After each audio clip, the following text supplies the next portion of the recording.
एक महिला एक पुरुष के साथ संबंध बना रही होती है, उसी वक्त उसका बेटी उसे संबंध के हालत में देख लेती है। और वो महिला जब अपने बेटी को देखती है तो उसी वक्त फैसला कर लेती है कि आज मैं अपना बेटी को जान से मार दूंगा, ताकि हमारा यह कहानी किसी के कानों तक ना जाए।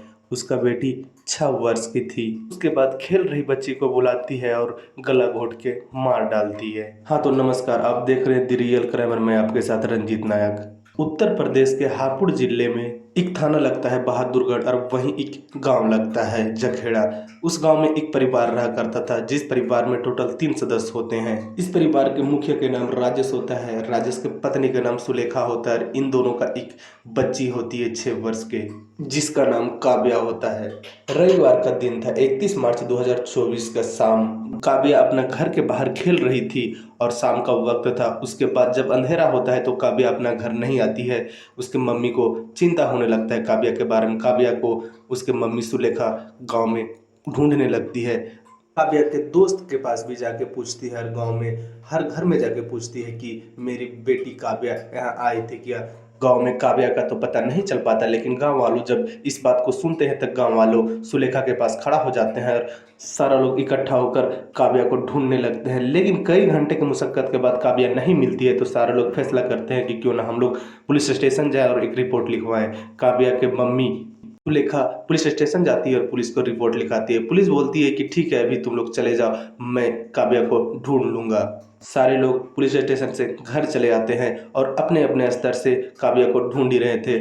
फिर हो जाता है सुबह। सुबह के वक्त फिर से लोग खेत खलिहान में जाके देखने लगते हैं और जगह जगह पर जाके देखने लगते हैं। तभी एक खंडर में काव्या का लाश मिलता है। उसके बाद लोग पुलिस को खबर करते हैं। पुलिस आती है और काव्या का लाश को कब्जे में लेती है और उसे पोस्टमार्टम के लिए भेज देती है। पुलिस इधर गांव वालों से पूछताछ करने लगती है कि काव्या के किसी के साथ कोई लड़ाई झगड़ा था, काव्या के मम्मी के किसी के साथ लड़ाई झगड़ा था क्या। लेकिन गांव वालों इस लड़ाई झगड़े से इनकार कर जाते हैं। आने की काव्या के मम्मी सुलेखा और उसके पति राजेश का किसी के साथ गांव में कोई लड़ाई झगड़ा नहीं था। सुलेखा का पति पैसे से ट्रक ड्राइवर होता है। उसे जब यह बात पता चलता है तो वो भी सुबह के वक्त घर आ जाता है और उससे भी पुलिस पूछताछ करती है। लेकिन राजेश भी बताता है कि साहब, हमारा किसी के साथ कोई लड़ाई झगड़ा नहीं था। इधर काव्या का पोस्टमार्टम हो जाता है और उसके बॉडी को उसके परिवार वालों को दे दिया जाता है। उसके परिवार वालों काव्या का बॉडी को इधर पुलिस गांव में सीसीटीवी कैमरे और गांव वालों से पूछताछ कर ही रही थी, लेकिन पुलिस को इसमें कोई भी इधर पोस्टमार्टम रिपोर्ट आ जाता है। पोस्टमार्टम रिपोर्ट में आता है कि काव्या का घुटन से मौत हुआ है, उसका दम घुटने से मौत हुआ है। काव्या के गले में निशान था, ऐसा लगता था कि रस्सी से काव्या का गला दबाया गया है। फिर गांव वालों इकट्ठा होते हैं और गांव वालों फैसला करते हैं कि इतना छोटी बच्ची को इस तरह से कौन मार सकता है, और पुलिस पे दबाव बनाते हैं और नारेबाजी करने लगते हैं। तभी पुलिस फिर सख्ती से गांव वालों से पूछताछ करने लगती है और अपना काम जारी रखती है। जब पुलिस को कहीं से कोई सुराग नहीं मिलता तो फिर पुलिस काव्या के घर वालों से ही पूछताछ की शुरुआत करते हैं। काव्या के घर वालों वही कहानी सुनाते हैं कि साहब, हमारे किसी के साथ कोई लड़ाई झगड़ा नहीं है और कोई लफड़ा नहीं है। सुलेखा और राजेश का कॉल डिटेल पुलिस चेक करने लगती है तो सुलेखा का फोन में एक कॉल लगातार आते रहता था। पुलिस को डाउट होता है कि यह जो कॉल आ रहा था वह राजेश का भी नंबर नहीं था। अब पुलिस को लगता है कि यह जो बराबर इससे बात किया करती थी वह कौन है।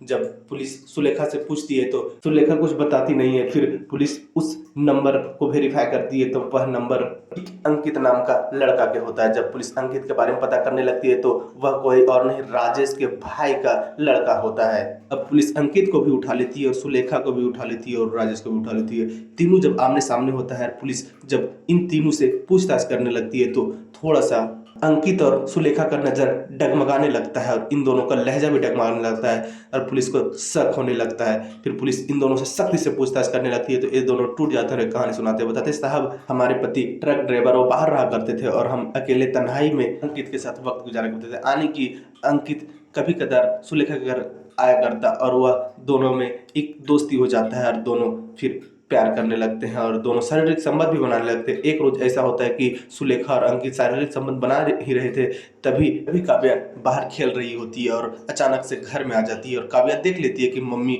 और उनका अंकल दोनों शारीरिक संबंध बना रहे हैं। देखा अपने बेटी को देख खड़ा हो जाती है और सोचने लगती है कि कहीं काव्या अपने पापा को और अपने अंकल किसी को बता नहीं दे। उसी वक्त सुलेखा और अंकित दोनों प्लानिंग बनाते हैं कि क्यों ना आज काव्या को हमेशा हमेशा के लिए सुला दें, और उसी वक्त काव्या को सुलेखा और अंकित बुलाते हैं। दोनों एक तार से काव्या का गला दबाते हैं। कुछ देर के बाद काव्या का शरीर ठंडा पड़ जाता है। उसके बाद उसके लाश को वहीं घर में ही छुपा देते हैं और गाँव में इधर हल्ला कर देती है कि काव्या कहीं गायब हो गई है। उसके बाद जब रात होता है तो काव्या का लाश को एक खंडर में जाके छुपा देते हैं, और सुबह के वक्त लोग ढूंढते ढूंढते उस खंडर में जाते हैं तो काव्या का लाश मिलता है। जब पुलिस यह बात सुनती है तो पुलिस को भी अपने कानों पे विश्वास नहीं होता कि लोग अपने आप को बचाने के लिए अपने बच्चे को ही जान से मार देने पर मजबूर हो जा रहे हैं। और जब गांव वालों तक यह बात जाती है तो गांव वालों को भी विश्वास नहीं होता है कि माँ के शक्ल में कितनी बड़ी शैतान छुपी रहती है। ऐसे ऐसे लोग माँ बनते ही क्यों हैं। अब पुलिस इन लोग के ऊपर चार्जशीट तैयार करती है और मामले को कोर्ट में भेज देती है। अब इन दोनों को सजा का इंतजार है। इस कहानी में इतना ही। जय हिंद, जय भारत।